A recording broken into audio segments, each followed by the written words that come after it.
Tem que acreditar. Desde cedo a mãe da gente fala assim: filho, por você ser preto, você tem que ser 2 vezes melhor. Aí passado alguns anos eu pensei: como fazer 2 vezes melhor se você está pelo menos 100 vezes atrasado? Pela escravidão, pela história, pelo preconceito, pelos traumas, pelas psicoses, por tudo que aconteceu. 2 vezes melhor como? Ou melhora, ou ser o melhor, ou é o pior de uma vez. E sempre foi assim. Se você vai escolher o que estiver mais perto de você, ou o que estiver dentro da sua realidade, você vai ser 2 vezes melhor como? Quem inventou isso aí? Quem foi o pilantra que inventou isso aí? Acorda pra vida, rapaz. O que irei expor daqui para frente é apenas um relato baseado em fatos, mas apenas um negro preto poderia dizer a verdadeira realidade passada no dia a dia. O Brasil é o país fora do continente africano que possui a maior população negra do mundo. Alguns dados sobre a realidade negra no Brasil são: 67% dos negros recebem menos de um salário mínimo. 67% também dos casos de violência contra mulheres são contra mulheres negras. A cada 3 assassinatos, 2 são de negros. Das 12 milhões de pessoas desempregadas no Brasil, 8 milhões são negras. Os negros possuem renda 36,11% menor em média do que os brancos. Apenas 37,4% dos universitários são negros. Todos esses dados não são coincidências. Chega o momento que cê nem quer ser o melhor, só quer voltar pra casa com grana pra encher a geladeira. Eu só queria ser orgulho da Naidu Júnior. Fui ver, já era orgulho da minha área inteira. Me falaram pra eu me pôr no meu lugar, e foi assim que eu me pus no topo. Pra cima, pra baixo, esquerda, quadrado. Flow macetário em 2 minutos, eu acabo esse jogo. Certeza que de madrugada a viatura me escalda mais do que esses 2 caras na moto que cês tanto falam. Pois tá padronizado, eles batendo nos nossos, eles mataram os nossos. A tendência é piorar pros pretos, liberando carta branca pro soldado que mesmo em estado crítico tá servindo o estado. E se matar inocente é só pedir desculpa e dizer que o tiro infelizmente foi precipitado, então deixar mais um forjado. Tirando devagar o telefone do bolso pra não confundirem com uma arma e me matarem. Risos, deixando a cena pique em um filme de Jordan Peele. Só os pretos protagonismo, ouro por nós, prata por nós. Coisa de preta é vencer na vida e calar essa corja. Bom dia, madame, será que a senhora pode me explicar quem que é o macaco agora, hein? Quando o assunto é conveniente, pessoas citam que as leis presentes na Constituição devem ser pregadas e cumpridas. Seguindo esse pensamento, a Lei K.O. diz que é considerada crime o ato de praticar, incitar ou induzir discriminação de raça, cor, etnia ou religião, sendo crime infiançável e podendo levar até 5 anos de prisão. A pergunta é: isso é cumprido? O discurso citado é colocado em prática? Machado de Assis, um grande nome da literatura, tem como característica expor críticas severas à sociedade em suas obras. Ele era negro, neto de escravos, ninguém melhor para retratar a realidade negra. A temática da escravidão e do negro está completamente ausente em sua primeira fase. Isso não é à toa. Na época, Machado ainda não tinha uma posição de respeito. Ainda mais por ser alguém negro, certamente não era conveniente tocar em um tema tão polêmico antes de firmar seu lugar social. Paralelamente, a ausência do tema do negro nessa fase de sua literatura se deu o processo de embranquecimento do autor. Quando Machado já se encontra em uma posição social de conforto, tendo seu nome assegurado na literatura, o autor expressa aquilo que merecidamente o consagraria como um dos grandes autores da literatura mundial. É então que aparece a sua crítica social, mas é uma crítica diferente das demais. É de alguém que tem a consciência plena de que nada irá mudar, e cabe apenas um apontamento cínico da tamanha hipocrisia de uma sociedade da qual o próprio autor se tornou um medalhão. No capítulo 68, O Vergalho de Memórias Póstumas de Brás Cubas, o antigo escravo de Brás Cubas, Prudêncio, é flagrado por ele castigando violentamente um outro negro com um vergalho. A postura de Prudêncio, mesmo livre diante do seu antigo senhor, é de completa submissão, chamando de nhonho e cessando os castigos ao pedido desse, respondendo: pois não, nhonho, nhonho manda, não pede. Assim fala Brás Cubas ao leitor.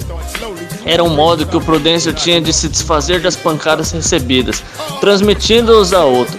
Eu, em criança, montava, punha-lhe um freio na boca e desencadeava sem compaixão. Ele gemia e sofria. Agora, porém, que era livre, comprou um escravo e ia-lhe pagando com juro alto as quantias que de mim recebera.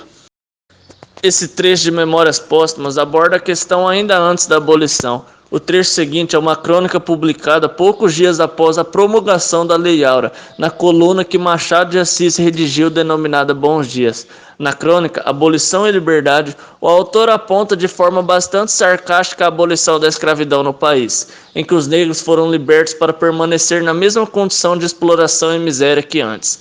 A crônica trata-se de um senhor de escravos que, de forma hipócrita, libera seu escravo poucos dias antes da abolição. Em seguida, contrata o seu escravo alforriado por um salário de miséria, para continuar exercendo a mesma função de antes. E ainda diz: Pancrácio aceitou tudo, aceitou até um peteleco que lhe dei no dia seguinte, por não me escovar bem as botas. Mas eu expliquei-lhe que o peteleco, sendo um impulso natural, não podia anular o direito civil adquirido por um título que lhe dei. Outro conto muito contundente de Machado é O Pai contra a Mãe, em que Machado trata do ofício de capturar escravos foragidos. Cândido Neves, um branco, se vê desempregado e com a esposa grávida. Se não arrumasse dinheiro, teria que levar seu filho para o orfanato, perdendo a criança. Ele consegue capturar uma escrava foragida que lhe renderá uma boa recompensa, mas a escrava, desesperada, implora que a deixe ir. Ela fugiu porque estava grávida. Diz a Cândido: se vossa senhoria tem algum filho, peço-lhe por amor dele que me solte. Cândido, ao arrastá-la pelas ruas, grita à escrava capturada: você é quem tem a culpa. Quem lhe manda fazer filhos e fugir depois? Após a entrega a seu dono, pelo medo e o esforço a mulher aborta. Cândido salva seu filho. Com a narrativa, Machado mostra a realidade de um branco livre, mesmo que pobre, e uma mulher negra na mesma situação. As obras de Machado são consideradas clássicas, atemporais, ou seja, foram escritas no século XIX, mais precisamente Memórias Póstumas foi publicada em 1881, e sua temática persiste até os dias atuais, com um grande retrato da atual sociedade. Além das críticas sociais presentes na obra, há também diversos pensamentos filosóficos da época. Um deles é a influência dos conceitos de vontade, corpo, ideia e fenômeno, ambos de Arthur Schopenhauer. No capítulo 7, O Delírio, o defunto autor narra seu percurso de acordo com as reflexões que lhe convém, recurso este que possibilita a Machado a introdução de elementos que denunciam uma suspensão da narrativa. Uma pergunta recorrente por muitos quando se trata do racismo é: o racismo no Brasil pode ser associado à escravidão? E com certeza pode sim. É ouvido falar muitas vezes que, mas os próprios africanos se escravizavam. É verdade, mas isso ocorreu por características de séculos anteriores, na qual os perdedores das batalhas, guerras, ficavam como escravos ao grupo vencedor, conhecidos como presos de guerra, assim como ocorria em qualquer outro lugar do mundo naquela época. Ao olhar para o Brasil, o racismo pode ser associado à escravidão, pois no contexto foi o europeu que trouxe para o Brasil a escravidão de negros africanos. No processo de abolição, um dos grandes argumentos foi que a escravidão perdeu o sentido como modelo de sociedade, porque o mundo produzindo cada vez mais, os produtos só poderiam ser adquiridos por pessoas salariadas. Sendo assim, a escravidão seria um sistema de fracasso. Em 28 de setembro de 1885 foi estabelecida a Lei dos Sexagenários. Essa lei concedia a liberdade para os escravos que tivessem mais de 60 anos. No dia 3 de maio de 1888, a Lei Áurea foi assinada pela princesa Isabel. Essa lei decretou a abolição definitiva e imediata da escravatura no Brasil. Por meio dela, cerca de 700 mil escravos conquistaram sua liberdade. A primeira lei citada não faz o mínimo sentido. Pela forma com que os escravos viviam, pelas condições proporcionadas a eles, um escravo raramente chegaria a 60 anos de idade, para assim adquirir a liberdade. Já a Lei Áurea não foi de fato efetiva, pois escravos após a liberdade não tinham com o que trabalhar. Nunca foi ensinado nada a eles, e a sociedade, tendo a opção de contratar um branco, não contrataria um negro. Devido a isso, os escravos acabavam voltando para seus antigos donos e permanecendo assim como escravos. Contexto citado na crônica Abolição e Liberdade de Machado, exposta anteriormente. Milton Santos foi um professor de origem baiana, responsável por desenvolver novas compreensões de conceitos como espaço geográfico, lugar, paisagem e região. Defendeu que o uso de um território é político e deve ser estudado para entender as sociedades. Deu atenção especial para a economia urbana dos países tidos como subdesenvolvidos e acredita que, uma vez unidos, os povos darão um novo sentido à humanidade. Sendo ele negro, tinha clara noção de que o preconceito racial no Brasil é de conotação estrutural. Tal negação do negro é tipificada na atitude deliberada do distanciamento para com a África, sendo a meta não declarada desse movimento instituir o Brasil numa nação branca, europeia e ocidental. Alguns nomes importantes da história da luta contra o racismo são eles: Martin Luther King, Zumbi dos Palmares e Nelson Madiba Mandela.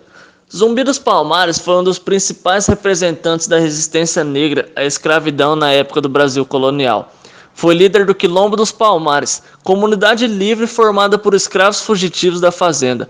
Nos quilombos, os negros viviam livres, de acordo com sua cultura, produzindo tudo o que precisavam para viver. No ano de 1675, o quilombo foi atacado por soldados portugueses. Zumbi ajudou na defesa e destacou-se como um grande guerreiro. Após uma batalha sangrenta, os portugueses foram obrigados a retirar-se para a cidade de Recife. 3 anos depois, o governador da província de Pernambuco aproximou-se do líder Ganza Zumba para tentar um acordo. Zumbi colocou-se contra o acordo, pois não admitia a liberdade dos quilombolas enquanto os negros das fazendas continuariam aprisionados. O bandeirante Domingo Jorge Velho organizou em 1694 um grande ataque ao Quilombo dos Palmares. Após uma intensa batalha, a sede do quilombo foi totalmente destruída. Ferido, Zumbi dos Palmares consegue fugir, porém é traído por um antigo companheiro e entregue à tropa do bandeirante. Aos 40 anos de idade, foi degolado no dia 20 de novembro de 1695. A grande importância da luta de Zumbi para o nosso país ganhou contornos oficiais quando, no dia 10 de novembro de 2011, a presidenta Dilma Rousseff instituiu o Dia da Consciência Negra no Brasil. Mandela nasceu num pequeno vilarejo na região do Transkei, um dos territórios criados pelo governo racista com o intuito de separar a população negra da população branca. Em 1942, uniu-se ao Congresso Nacional Africano, organização social criada contra o racismo e na defesa de maiores liberdades civis, assim como na luta pelo fim das penas injustas contra a população negra no país. 20 anos depois, em 1962, foi preso após informes da CIA à polícia sul-africana, sendo sentenciado a 5 anos de prisão. Em 1964, foi condenado à prisão perpétua. Ficou preso por 27 anos, período em que Mandela se tornou de tal modo associado à oposição ao apartheid. E o clamor "Libertem Nelson Madiba" se tornou o lema das campanhas anti-apartheid em vários países. Em fevereiro de 1990, aos 72 anos, após anos de pressão interna e externa, ele é liberto. Em 1994, torna-se o primeiro presidente negro da África do Sul. Sua luta contra o apartheid e o racismo não só moveu a África, como o resto do mundo. Uma das suas famosas frases dizia: "Ninguém nasce odiando outra pessoa pela sua cor de pele, por sua origem ou ainda por sua religião. Para odiar, as pessoas precisam aprender, e se podem aprender a odiar, elas podem ser ensinadas a amar." Martin Luther King marcou um dos principais momentos na luta contra a opressão racial nos Estados Unidos. A forma de luta pregada por Martin Luther King era pacifista, inspiradas nas ações de Mahatma Gandhi, denominada desobediência civil. Essa forma de luta social consiste no não cumprimento de leis e normas impostas à sociedade, mas realizadas de forma pacífica. Na década de 1850, brancos e negros não podiam usar os mesmos assentos dentro do ônibus. O boicote no transporte coletivo durou 382 dias, período em que Luther King ficou preso, tendo sua casa como alvo de bombas e sendo submetido a abusos pessoais. Em 1956, a segregação racial em locais públicos nos Estados Unidos passou a ser ilegal.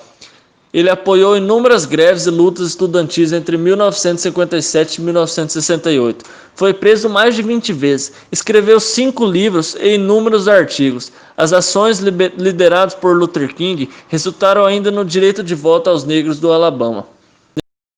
Em 1968, durante o apoio a uma greve dos trabalhadores de limpeza pública na cidade de Memphis, Martin Luther King foi assassinado quando estava na sacada de um motel.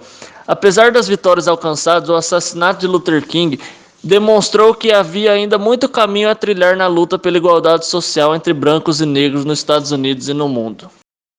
Essa luta pela igualdade persiste até os dias de hoje, sendo notável que ainda não foi alcançada. Um fato que chocou o mundo foi do americano George Floyd, asfixiado até a morte por um policial americano. O mundo em plena pandemia foi coberto de protestos e manifestações. No Brasil, um caso comovente também foi do adolescente de 14 anos João Pedro, baleado com 72 tiros durante uma operação militar no Complexo do Salgueiro. Esse caso necessita de uma reflexão. No Brasil, a morte de Jorge foi muito mais repercutida, aclamada, debatida do que a de João Pedro. E por quê? Porque não é favorável ao sistema e pela sociedade não valorizar o que está próximo por apatia num caso de mudança. O racismo no Brasil é esquecido, deixado de lado, passando a ser assunto de debate apenas em situações extremas como essas, passando a ser conteúdo do ensino escolar apenas após esses momentos, e logo após será esquecido pela sociedade novamente. E para terminar... Sensação sensacional, ei, sensação sensacional. Firma, firma, firma, fogo nos racistas. Sensacional, e sensação sensacional. Sensação sensacional. Firma, firma, firma, fogo nos racistas.